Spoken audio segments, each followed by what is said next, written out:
जय हिंद, जय Maharashtra public. आज आपण आहोत गुजरातमधील सुरतमध्ये आणि ह्या सुरतमध्ये आता आपण आहोत गलतेश्वर मंदिरामध्ये. आणि हे गलतेश्वर मंदिर इतकं प्रसिद्ध आहे की इथं आज रविवार आहे आणि खूप भाविकांची इथं गर्दी झालेली आहे.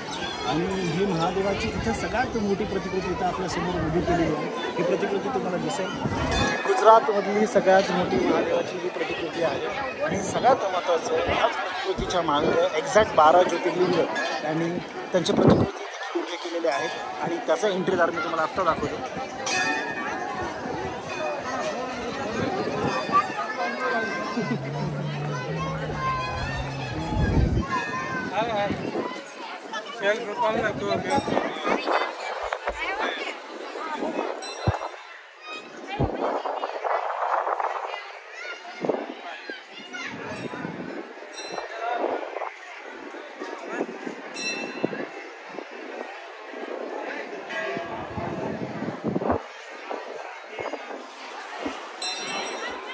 बारा ज्योतिर्लिंगाची प्रतिकृती आतमध्ये उभारलेली आहे. आतमध्ये मोबाईल अलाउड नसल्यामुळे आम्ही मोबाईलचा वापर करत नाही आहे, फक्त बाहेरूनच तुम्हाला दाखवत आहोत.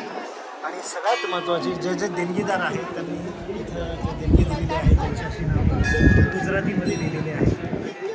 आणि इथंसुद्धा देणगीदार किंवा त्यांचे जे कोणी सभासद आहेत त्यांनी दिलेली काही रकमेबाबत देखील यांनी उल्लेख केलेला आहे.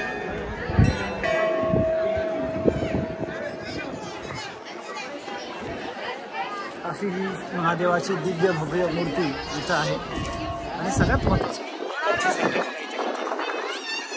फार दुरून इथं आलेले आहेत. जसं आम्ही महाराष्ट्रातून आले असं काही गुजरातमध्ये काही वेगळ्या स्टेटमधून सुद्धा इथं आज रविवारच्या निमित्ताने लोक भरपूर आलेली आहेत.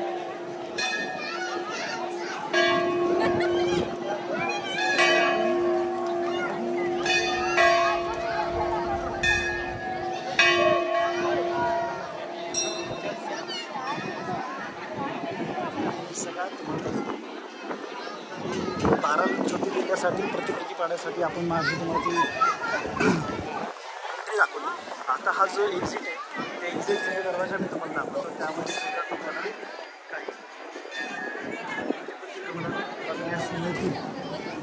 आणि सगळ्यात महत्त्वाचं म्हणजे इथं 3 नद्यांचा संगम होतो. आणि हा 3 नद्यांचा संगम होताना तुम्हाला इथून एंट्री आहे समोरून.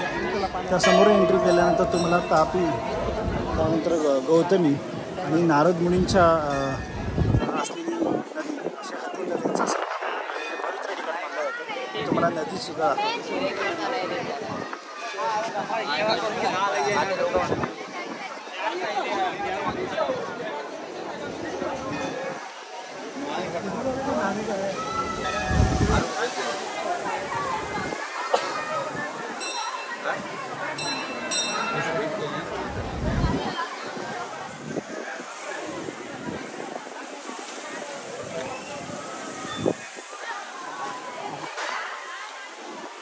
तुम्ही जसे की महादेवाची आणि 12 ज्योतिर्लिंग तुम्ही पाहिलेच. आता हे जे गलतेश्वर मंदिर आहे हे गलतेश्वर मंदिराची जी एंट्री आहे ती तुम्हाला मी दाखवतो. गलतेश्वर मंदिराची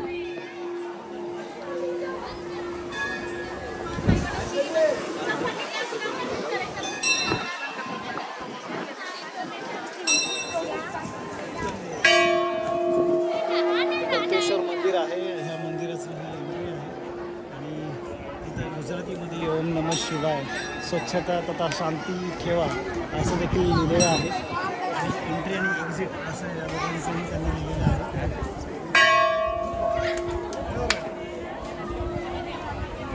त्यानंतर आपण जेव्हा बाहेर येतो सगळ्यात महत्त्वाचं असं आहे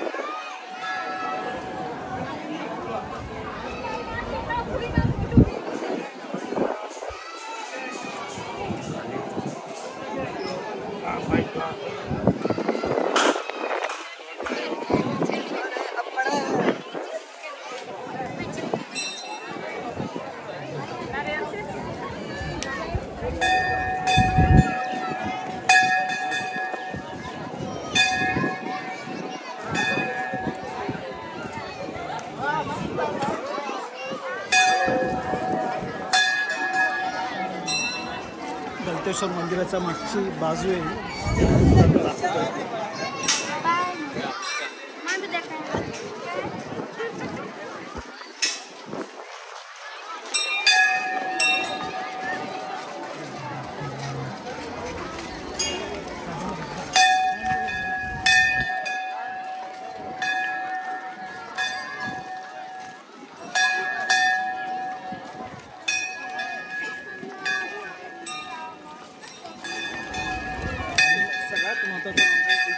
भाविक येतात त्यांना बसण्यासाठी काही त्यांनी छोटे छोटे असे सभा म्हणतो मंडप आहेत, असे मंडप उभारलेले आहेत आणि झोपाळासुद्धा आहे.